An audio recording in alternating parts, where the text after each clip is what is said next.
अध्याय दुसरा सांख्ययोग. या अध्यायात भगवान श्रीकृष्णाने अर्जुनाला मोहाचा त्याग करून स्थितप्रज्ञ कसे व्हावे हे सांगितले आहे.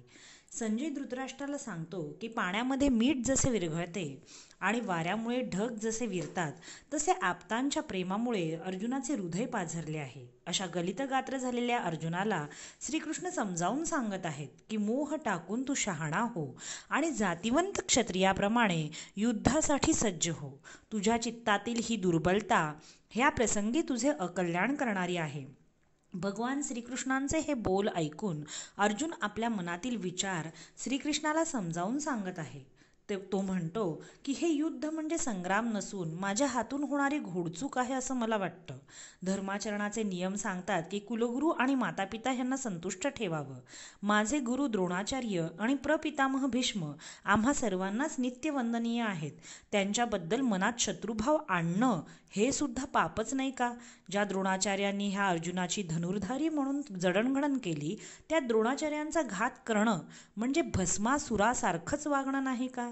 अशा गुरुवर्यांचा घात करून राज्य सुख आणि स्वर्ग सुख भोगण्यापेक्षा ह्या जगामध्ये भीक मागून किंवा गिरीकंदरी राहून जीवन व्यतीत करणं चांगलं आणि त्यांच्या रक्ताने माखलेलं सुख मला कधीसुद्धा आनंद देणार नाही. अर्जुनाच्या ह्या आर्जवांचा भगवंतावर काहीच परिणाम झालेला नाही असं दिसल्यामुळं अर्जुन त्याला सांगू लागला की भगवंता, पूर्ण विचार करून मी माझं मन तुझ्यासमोर मोकळं केलं आहे रे. मी पूर्णपणे गोंधळून गेलो आहे. मला योग्य काय अयोग्य काय ह्याचा बोधच होत नाहीये. तूच माझं सर्वस्व आहे. लहान मूल ज्याप्रमाणे आईला, शिष्य ज्याप्रमाणे गुरुला मानतो त्याप्रमाणे आम्ही पांडव तुला मानतो. ह्या रणभूमीवर आम्ही कसे वागावे, कोणता धर्म पाळावा आणि कोणते नीतिनियम योग्य ठरवून आचरण करावे ते तूच मला सांग. अर्जुनाच्या स्थितीवर ज्ञानेश्वर महाराज म्हणतात की मोहरूपी सर्पाने अर्जुनाला ग्रासला आहे आणि ज्याच्या कृपादृष्टीनं विष नाहीसं होतं असा कृष्णरूपी गारुडी त्याचं रक्षण करण्याकरता धावून आला आहे. मेघपटलांनी सूर्य जसा झाकोळावा तसा अर्जुन ह्यावेळी भ्रमाने झाकोळला आहे. उन्हाळ्यात डोंगरावर ज्याप्रमाणे वणवा लागतो त्याप्रमाणे दुःखाने जर्जर झालेल्या अर्जुनाच्या मनामध्ये वणवा लागला आहे. श्रीकृष्ण रूप मेघ हा वणवा शांत करेल. ही कथा आता सावध चित्ताने ऐका असे निवृत्तीदास ज्ञानेश्वर श्रोत्यांना सांगत आहेत. संजय धृतराष्ट्राला सांगतो की अर्जुन खेदयुक्त अंतकरणाने श्रीकृष्णाला सांगत आहे की देवा, मला युद्ध करण्याची भीड घालू नका. मी वडीलजनांबरोबर युद्ध करणार नाही. एवढं बोलून मोहलहरीने व्यापलेला अर्जुन स्तब्ध बसून राहिला आहे. अर्जुनाची ही स्थिती पाहून वैद्याने जसे निर्वाणीचे औषध शोधून काढावे तसे भगवंतांनी वरून कठोर वाटणाऱ्या वाणीमध्ये बोलायला सुरुवात केली. आपल्या बाळाचे हित व्हावं म्हणून आई जसं बोलते तसं भगवंत अर्जुनाशी बोलू लागतात. ते अर्जुनाला सांगतात, अरे स्वतःला शहाण्या समजणाऱ्या अर्जुना, या कौरवांच्या नाशाचा तू शोक करतोयस, पण या त्रिभुवनाचे अस्तित्व तुझ्यावरच अवलंबून आहे असा मोठेपणाचा भ्रमच तुला झालेला दिसतोय. कौरवांचा नाश करायचा नाही असं जरी तू ठरवलंस तरी ते चिरंजीव होणार नाहीत. जे स्वभावताच उत्पन्न होऊन नाश पावणारे आहे त्याबद्दल तू शोक करू नकोस. आपल्यामध्ये असणारं चैतन्य हे अविनाशी आहे. पाण्यावर वाऱ्यामुळे तरंग उठतात आणि वारा पडल्यावर तरंग नाहीसे होतात. ते तरंग म्हणजे आपण आहोत. तरंग उठला किंवा नाहीसा झाला तरी पाण्याचं अस्तित्व नष्ट होत नाही. आत्मा अनेक शरीरं धारण करतो. आत्म्याने धारण केलेल्या त्या शरीराला बाल्य, तारुण्य, वृद्ध अशा 3 अवस्थांमधून जावं लागतं आणि ते शरीर नाश पावतं. त्या शरीरात वास करणारा आत्मा नाहीसा होत नाही हे जो जाणतो त्याला मोहामुळे होणारे दुःख अनुभवावे लागत नाही. इंद्रियांच्या ताब्यात असलेल्या चित्ताला हर्ष, शोक यासारख्या मानसिक अवस्थातून जावं लागतं. विषयोपभोग घेणारी इंद्रिय हर्ष, शोक या भावनांना जन्म देतात.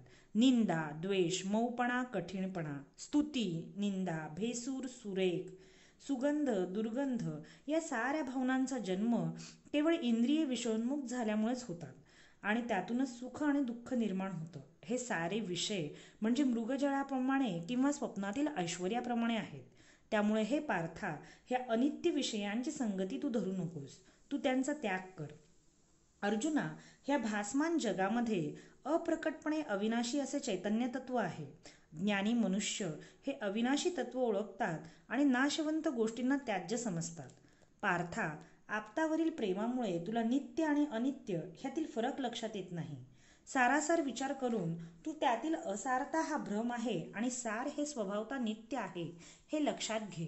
तू देहाचा अभिमान धरल्यामुळे आणि नाशवंत अशा शरीरावर दृष्टी ठेवून मी मारणारा आणि कौरव मरणारे असा विचार करत आहेस.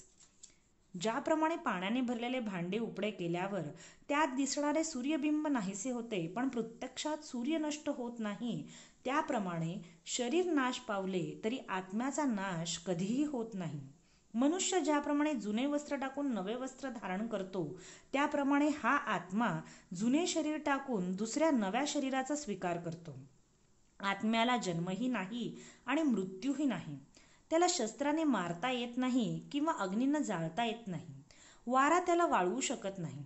निर्गुण, अनादी, विकाररहित अशा ह्या आत्म्याला तू जाणलेस म्हणजे तुझे सर्व दुःख आपोआप नाहीसे होईल. अर्जुना, आत्मा नाशवंत आहे असं जरी तू मानलंस तरी तुला दुःख करण्याचं कारण नाही. गंगा प्रवाहाचं पाणी जसं अखंड वाहत असतं तसा उत्पत्ती, स्थिती आणि लय ह्या तिन्ही अवस्थांचा क्रम अखंड सुरू असतो.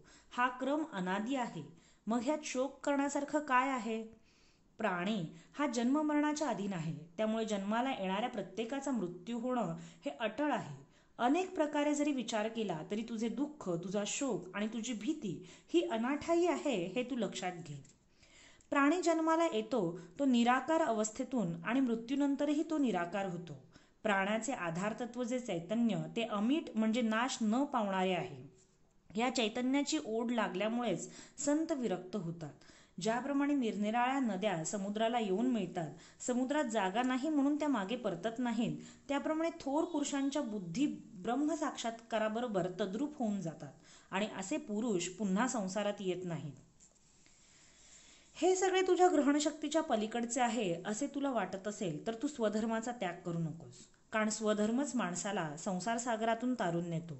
प्रसंग येईल तेव्हा युद्ध करणं हा क्षत्रियाचा धर्म आहे. कोणताही कपटी विचार मनात न ठेवता तू तुझ्या धर्माचं पालन कर. दया आणि कृपा हे जरी सद्गुण असले तरी युद्ध प्रसंगी ते योग्य नाहीत. गायीचे दूध उत्तम असले तरी ताप आलेल्या माणसाला ते विषाप्रमाणेच असते. ज्याप्रमाणे दिव्याच्या उजेडात चालले असता अडखळायला होत नाही, त्याप्रमाणेच अर्जुना, जो स्वधर्माने वागतो त्याच्या सर्व इच्छा पूर्ण होतात. अर्जुना, हे युद्ध म्हणजे तुझे पूर्वजन्मीचे भाग्यच आहे असं समज. हे युद्ध तू टाळू नकोस. असत्य अशा जन्ममृत्यू या कल्पनांच्या आहारी जाऊन तू स्वतःचा घात करून घेशील. तुझी अपकीर्ती होईल. स्वधर्माचरण न केल्याचे पाप तुला लागेल. आता जर तू युद्ध न करता परत फिरलास तर तुझे मोठेपण नष्ट होऊन तुला हीनत्व प्राप्त होईल. तू युद्ध न करता स्वस्थ बसून राहिलास तर शत्रू तुला पकडेल आणि तो तुझी निंदा करेल. त्यांनी केलेली निंदा ऐकून दुःखी होण्यापेक्षा तू शौर्याने युद्ध कर. तू ह्यांना जिंकलंस तर पृथ्वीचे राज्य भोगशील आणि हे युद्ध करताना तुला वीरमरण आलं तर तुला स्वर्गसुख मिळेल. आता अधिक विचार न करता हातात धनुष्य घेऊन सिद्ध हो. स्वधर्माचे आचरण केले तर असलेले दोष नाश पावतात. फलाच्या आशेने तू स्वधर्माचे आचरण केलेस तर मात्र दोष लागतील. निष्काम होऊन तू तुझ्या क्षत्रिय धर्माचं पालन कर, म्हणजे तुला कोणतंही पाप लागणार नाही. सुख मिळालं तरी आनंद मानू नये, दुःख प्राप्त झालं तरी खेद मानू नये. योग्य अशा स्वधर्माने वागत असताना जे बरे वाईट मिळेल ते मुकाट्याने स्वीकारावे, अशा रीतीने मनाचा निश्चय केला म्हणजे कोणताही दोष घडत नाही. ज्याप्रमाणे दिव्याची ज्योत लहान असूनही तिचा प्रकाश मोठा पडतो, त्याप्रमाणे सद्बुद्धी अल्प असली तरी तिला लहान समजू नये, ती महानच आहे. जे ज्ञानी आहेत ते जगात दुर्लभ असलेल्या ह्या सद्बुद्धीची अनेक प्रकारे इच्छा धरतात. सामान्य विद्यांचे ज्ञान मिळवून ऐहिक सुखांच्या मागे लागणाऱ्यांची संख्या मोठी आहे आणि त्यांची कार्यक्षेत्रही विविध आहेत. मृत्यूलोकी जन्म घेऊन यज्ञाधिक कर्मे आचरून आनंददायक असे स्वर्गसुख भोगण्याची इच्छा ते धरतात. त्यांचा उद्देश भगवंताची प्राप्ती हा नसतो. अर्जुना, तू मात्र ह्या वेदीय आचरणांना तुझ्या चित्तामध्ये थारा देऊ नकोस, कारण त्यामुळे शेवटी सुखदुःखेच भोगावी लागतात. तू तुझे चित्त नित्य आनंदपूर्ण असलेल्या आत्मतत्वाकडे लाव. त्यासाठी तू अहंकार सोड, फलाची इच्छा सोड आणि स्वधर्माचे पालन कर. स्वधर्माचे पालन कसे करावे आणि ते तसे केले नाही तर काय होईल हे ज्ञानेश्वरांनी अनेक दृष्टांत देऊन सांगितलं आहे. ते सांगतात की ज्याप्रमाणे उत्तम स्वयंपाकीण नाना तऱ्हेचा चांगला स्वयंपाक तयार करून तो मोल घेऊन विकते, त्याप्रमाणे अविचारी आणि अज्ञानी लोक सुखोपभोगासाठी धर्म गमावतात. वेदांतील अर्थवादात मग्न असलेल्या लोकांच्या मनात दुर्बुद्धी वास करते असे श्रीकृष्ण अर्जुनाला सांगतो. ज्यामध्ये कर्म आणि उपासना यांचे निरूपण केले आहे ते सर्व रज आणि तम ह्या गुणांनी युक्त आहेत आणि ते स्वर्गसूचक आहेत. तू सत्व, रज, तम ह्या तिन्ही गुणांना टाकून दे आणि अहम ममता सोडून दे. तुझ्या अंतःकरणाला आत्मसुखाचा विसर पडू देऊ नकोस. वेदांतात जरी पुष्कळ मार्ग सांगितलेले असतील तरी त्यातले आपले हित ज्यात आहेत तोच मार्ग आपण निवडावा. सूर्योदय झाल्यावर आपल्या दृष्टीला अनेक रस्ते दिसतात, पण त्या सर्वच रस्त्यांनी मनुष्य चालत नाही. ज्ञानी लोक वेदार्थाचा विचार करून शाश्वत ब्रह्माचा स्वीकार करतात. ह्या भूमिकेतून पाहिले म्हणजे तू परधर्म न आचरता स्वतःच्या क्षात्र धर्माचे पालन निर्हेतुकपणे करावेस असंच मी तुला सांगेन. हेतुरहित आचरणामुळे तुझे कोणतेही कार्य पूर्ण झाले, असफल झाले किंवा ते मध्येच सोडावे लागले तरी तुझ्या मनात हर्ष आणि शोक उत्पन्न होणार नाहीत. हेतुरहित आचरण हे नेहमीच ईश्वरार्पण होते. श्रीकृष्ण अर्जुनाला पुढे सांगतात की मनाची समता हेच योगाचे सार आहे. ज्या समतेत मन आणि बुद्धी म्हणजे क्रिया आणि ज्ञान ह्यांचं ऐक्य असतं त्या बुद्धियोगाचा विचार केला असता कर्मयोग कमी योग्यतेचा दिसतो.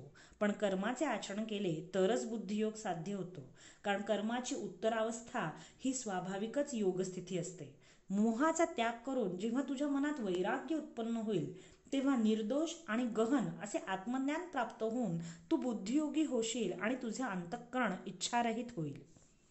श्रीकृष्णाचे हे भाषण ऐकल्यावर अर्जुन श्रीकृष्णाला विचारतो की स्थितप्रज्ञ कोणाला म्हणावं, तो कसा ओळखावा ते मला स्पष्ट करून सांग. स्थिर बुद्धी आणि निरंतर समाधी सुख भोगणारा कसा ओळखावा, तो कोणत्या स्थितीत असतो, तो कोणत्या रूपात वर्तन करतो हे कृपा करून मला सांग. तेव्हा षड्गुण ऐश्वर्य संपन्न आणि सर्व गुणांचे अधिष्ठान आणि परब्रह्मावतार असे भगवान श्रीकृष्ण अर्जुनाला सांगू लागतात की अखंड समाधानी स्थिती गाठण्यातील सगळ्यात मोठी अडचण म्हणजे मनात उत्पन्न होणारी अभिलाषा. ही अभिलाषा जिंकून ज्याने चित्ताची स्थैर्यता साधली त्याला स्थितप्रज्ञ म्हणतात. त्याने काम आणि इच्छा जिंकलेल्या असल्यामुळे तो कधीही रागवत नाही आणि कशालाही भीत नाही. तो सर्वांशी समान दृष्टीने वागतो. आपल्या वर्तनाचा परिणाम काय होईल याचा तो विचार करत नाही. त्याची इंद्रिये त्याच्या पूर्णपणे ताब्यात असतात. त्याचे कोणतेही इंद्रिय बुद्धीच्या अनुमतीशिवाय कोणतंही कार्य करत नाही. त्याने आपली इंद्रिय अंतर्मुख केलेली असतात. इतर इंद्रियांवर नियंत्रण मिळवले तरी जीव हे इंद्रिय अंतर्मुख लवकर होत नाही. जीवन जगण्यासाठी अन्नप्राशन करावं लागतं. जेव्हा साधक स्वानुभवाने परब्रह्म होऊन जातो तेव्हाच तो रचनेचेही नियमन करू शकतो. बाह्य निष्कामता साधकाला कुठल्या मार्गी मार्गभ्रष्ट करेल ते सांगता येत नाही. खरा स्थितप्रज्ञ चित्तामध्ये विषय वस्तूची आसक्तीच धरत नाही. फलाशा सोडून निर्हेतुकपणे होत असलेली आचरणं स्वाभाविकपणे होत असतात. तो सर्वदा समाधानी असतो. असा स्थितप्रज्ञ नेहमीच शांत असतो. स्थितप्रज्ञाची शांती ही सागराप्रमाणे गंभीर असते. काहीही घडो व कुठलीही परिस्थिती येऊ त्याचे चित्त अविचलित राहते आणि त्याचे समाधान त्याला कधीच सोडून जात नाही. अहंकार शून्य होऊन त्याने सर्व अभिलाषांचा त्याग केलेला असतो. चिंतनजन्य आत्मनंदाचा लाभ झाल्यामुळे तो स्वतःला विश्वाचा एक भाग व अंश समजून विश्वाकडे बघत असतो. अशा स्थितप्रज्ञाला देहपाताचे दुःख नसतं. तो निस्सीम अशा परब्रह्म स्थितीला पोचलेला असतो. स्थितप्रज्ञ म्हणजे काय, तो कसा ओळखावा, तो कोणत्या स्थितीत असतो, त्याचे वर्तन कसे असते हे श्रीकृष्णाने सगळं समजावून सांगितल्यामुळं अर्जुनाला अतिशय आनंद झाला. 3ऱ्या अध्यायात अर्जुन आपल्या मनातील आणखी काही शंकांचे निरसन करण्यासाठी भगवंतांना काही गहन प्रश्न विचारेल. तो प्रसंग म्हणजे अमर्याद विचारामृताचा सागरच आहे.